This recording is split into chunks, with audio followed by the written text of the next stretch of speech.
जैसा कि आप अपनी स्क्रीन पर देख पा रहे होंगे कि यहाँ पर है महत्वपूर्ण समितियाँ।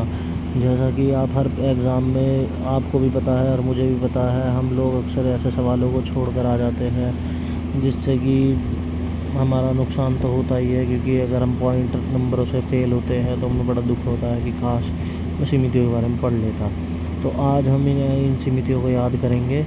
जैसा कि आप देख सकते हैं, ज़्यादा नहीं है, थोड़ी सी ही है। ये भी पढ़ लेंगे तो यही बार बार रिपीट होती है, इसके अलावा कोई नहीं आती। जैसे स्वामीनाथन समिति का संबंध किससे है? जनसंख्या नीति से है।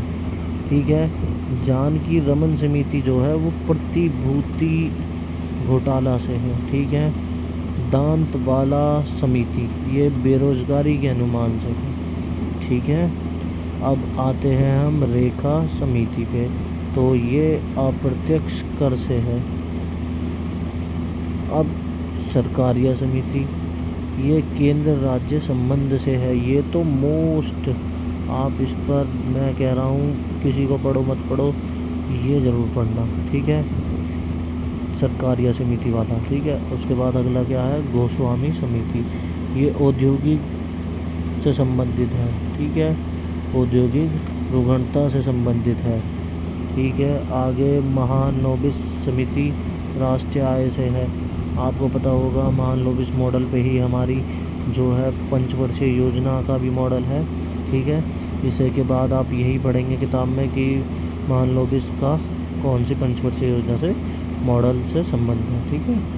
तो रंगराजन समिति भुगतान संतुलन से, राजाचेल्य समिति कर सुधार से, मल्होत्रा समिति बीमा क्षेत्र में सुधार से, खुसरो समिति कृषि साख से, गोंडपोरिया समिति बैंक सेवा सुधार से, भूरेलाल समिति मोटर वाहन कारों में वृद्धि से, नरसिम्हा समिति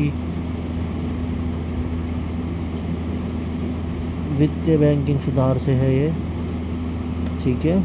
अब भंडारी समिति, ये भंडारी समिति जो है क्षेत्रीय जो ग्रामीण बैंकों को पुनर्संरचना दी थी इसने। ठीक है, बहुत ही अच्छे क्वेश्चन है ये।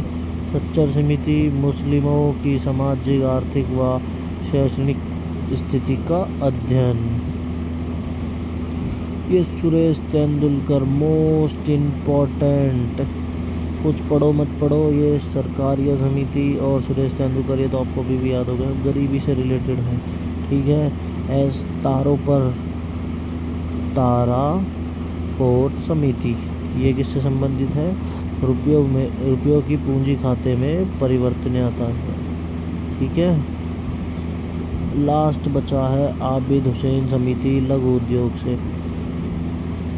तो देखिए आपने कितनी जल्दी सारी चीज़ें आपने पढ़ ली। अगर आप इस सिर्फ चार्ट को भी पढ़ लेंगे तो भी, और आप इसे कहीं भी पढ़ सकते हैं, फ़ोन में है आपके, स्क्रीनशॉट ले लीजिए जैसे आपको ठीक लगे, पर पढ़िए, इन्हें छोड़िए मत। आप छोड़ देते हैं तो फिर आपको एंड में पछतावा होता है कि यार ये पढ़ लेता, इतना सिंपल था, इजी था, ये था, वो था।